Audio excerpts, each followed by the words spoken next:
Second method, that is judgmental sampling.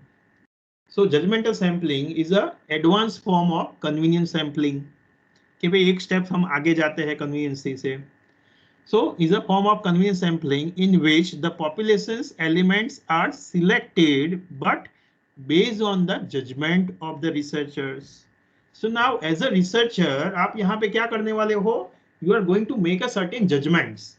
कि भाई आप अपने माइंड के अंदर सर्टेन रूल्स बनाओगे, सर्टेन कंडीशंस बनाओगे. अगर वो कंडीशंस फुलफिल होती है, रूल्स फुलफिल होता है, तभी आप वो रिस्पोंडेंट्स को सिलेक्ट करोगे. तो कन्वीनियंसी से एक स्टेप आगे गए कि भाई आप अपने डेट एंड टाइम पे वहां पे गए, बट आप सर्टेन रूल्स, रेगुलेशंस, कंडीशंस आप अपने माइंड में बनाया है. So now you are going to check whether the particular respondents are qualified और नॉट क्वालिफाइड. कि अगर वो बंदा क्वालिफाइड होता है, आपने जो क्राइटेरिया बनाया है आपके माइंड के अंदर, वो क्राइटेरिया के अंदर वो बंदा क्वालिफाइड होता है, तो आप वो बंदे को सिलेक्ट करोगे, फिर उसका सर्वे करोगे. अगर क्वालिफाइड नहीं हो रहा है तो आप वो बंदे को सिलेक्ट नहीं करोगे. सो इवन आप एक स्टेप आगे गए कि भाई कन्वीनियंसी के अंदर भी आप क्या कर सकते हो, even you can take a judgement कि भाई नेक्स्ट क्या हो सकता है. कि भाई मैं वो दिन पे वो जगह पे जाऊंगा, बट सर्टेन कंडीशंस फुलफिल होगी तभी मैं वो बंदे को सिलेक्ट करूंगा. So you just make a certain conditions, criterias, you will qualify कि whether the person is qualified और नॉट क्वालिफाइड. कि भाई उसके बेसिस पे आप जजमेंट के बेसिस पे रिस्पोंडेंट्स को सिलेक्ट करने वाले हो. So let we have a certain example so that we can be a more clear about this. कि फॉर एग्जाम्पल टेस्ट मार्केटिंग, कि कोई कंपनी है तो वो टेस्ट मार्केटिंग कर रही है कि भाई अपनी नई प्रोडक्ट मार्केट में लेके आ रही है और वो सर्वे कर रहा है, रिसर्च कर रहा है. तो मैंने कंसर्न स्टोर्स के अंदर वो प्रोडक्ट रख दी है और हम ऑब्जर्व कर रहे हैं, डेटा कलेक्ट कर रहे हैं. But I just make a judgement कि भाई वो दिन पे वो टाइम पे लोग आएंगे, वो प्रोडक्ट को देखेंगे, परचेस करेंगे. बट मैंने कुछ जजमेंट बनाया कि भाई मेरे को डेटा कलेक्ट करना है, बट कैसे लोगों का कलेक्ट करना है, कि जो लोगों ने पास्ट में ये पर्टिकुलर कंपनी की कोई और प्रोडक्ट यूज की होनी चाहिए, कॉम्पिटिटर्स की so and so product use की होनी चाहिए, तभी मैं वो रिस्पॉन्डेंट्स को क्वालिफाई करके उससे मैं डेटा कलेक्ट करूंगा.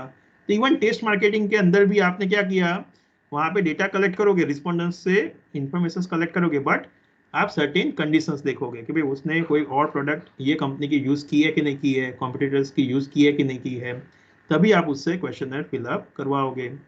सेम वे आप फॉर एग्जांपल कोई इंडस्ट्रियल मार्केटिंग रिसर्च कर रहे हो, तो आप क्या करोगे, परचेजिंग इंजीनियर्स है उसको सिलेक्ट करोगे, but once again you just make a certain conditions कि भाई उसका इतना साल का एक्सपीरियंस होना चाहिए, ये पर्टिकुलर फील्ड का बंदा होना चाहिए, तभी उसके पास वो इंडस्ट्रीज की इंफॉर्मेशन होगी.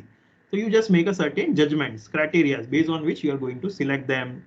Same way for example about कि भाई आप वोटिंग सर्वे कर रहे हो कि भाई वोटिंग बिहेवियर, तो भाई मेरे को ऐसे बंदे चाहिए कि जो ऑलरेडी ये चीज के बारे में जानते हो, कि जिन्होंने ये वोटिंग के अंदर पार्टिसिपेट किया है. कि भाई जो बंदा है कि जिसने एक बार दो बार वोटिंग डाल दिया है, तो वैसे लोगों को मेरे को सर्वे करना है कि भाई वो वोटिंग के टाइम पे कौन कौन सी चीज़ें ध्यान में रखते हैं, कौन कौन सी चीज़ें उनको वोटिंग बिहेवियर के ऊपर इन्फ्लुएंस करती है. तो वंस अगेन हर एक एग्जाम्पल्स में आप देखोगे तो क्या हो रहा है कि भाई आप कोर्ट के अंदर विटनेस का उसका सर्वे करना चाहते हो, तो हर एक के अंदर आप सर्टेन जजमेंट बनाओगे, और जजमेंट फुलफिल होती है तभी आप वो रिस्पॉन्डेंट्स को सिलेक्ट करते हो.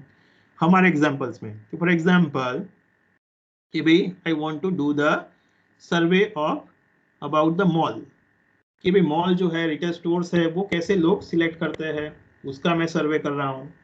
तो मैं कंसर्न डे पे कि भाई संडे के दिन पे 7 सीज के बाहर खड़ा हो गया और मेरे को लोगों से डेटा कलेक्ट करना है, but I make a certain judgement, conditions मैंने बनाया, रूल्स बनाया मेरे माइंड के अंदर कि भाई वो बंदा जो स्टोर्स मॉल में से बाहर आएगा, but with the carry bag, कि भाई वो कैरी बैग लेके बंदा बाहर आना चाहिए. कोई भी अंदर के जो स्टोर्स है, तो वहां पे कोई भी शॉप में से कुछ परचेज करके वो बंदा बाहर आएगा, उसके हाथ में कैरी बैग होगी, तभी मैं उसको कांटेक्ट करूंगा और उससे मैं क्वेश्चनर फिलअप करवाऊंगा. तो this is the judgement which I just make, conditions, rules which I make in my mind, कि भाई उसके बेसिस पे मैं जो भी बाहर लोग आते हैं उसको चेक करूंगा कि भाई मेरे क्राइटेरिया में वो बंदा क्वालिफाई होता है, उसके पास कैरी बैग है, यस, तो वो बंदा सिलेक्ट होगा. तो उसको मैं कांटेक्ट करूंगा, उसको रोकूंगा, उसे क्वेश्चनर फिलअप करवाने की ट्राई करूंगा. अगर वो बंदा बंदा खाली हाथ बाहर आता है तो मैं उसको रोकूंगा नहीं. तो here I just make a certain judgments and based on that I am going to select the respondents. So what are the positive side? Once again, less time consuming. As per the convenience of the researchers, you are going to select the respondents and it is loss cost clear.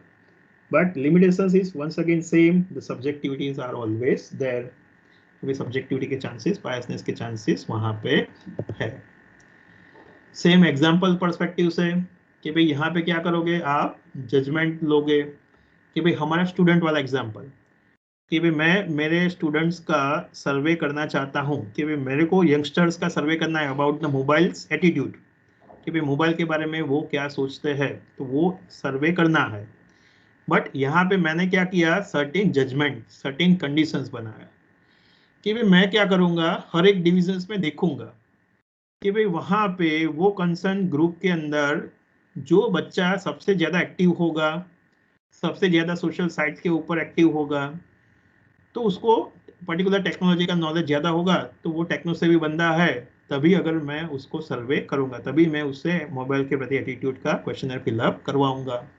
तो now what I am going to do कि भाई मैं particular क्या करूंगा, check करूंगा कि भाई जो स्टूडेंट्स है वो पर्टिकुलर ग्रुप के अंदर कौन सा स्टूडेंट सबसे ज्यादा एक्टिव है. तो I just make a certain judgements, और जजमेंट के बेसिस पे मैं रिस्पोंडेंट्स को सिलेक्ट करता हूँ कि भाई सभी बच्चे को सिलेक्ट नहीं करूंगा, बट जो सबसे ज्यादा एक्टिव है वैसे लोगों को मैंने सिलेक्ट किया. तो इवन इन सम ग्रुप में भी पॉसिबल कि भाई वहां से कोई भी बच्चा सिलेक्ट नहीं होगा. तो बी में से 8, 10, सी में से रोल नंबर 11, 13 और ई में से रोल नंबर 24, तो जो मेरी कंडीशंस में क्वालिफाइड हुए, बिकॉज ऑफ दैट उनका मैं सर्वे करूंगा.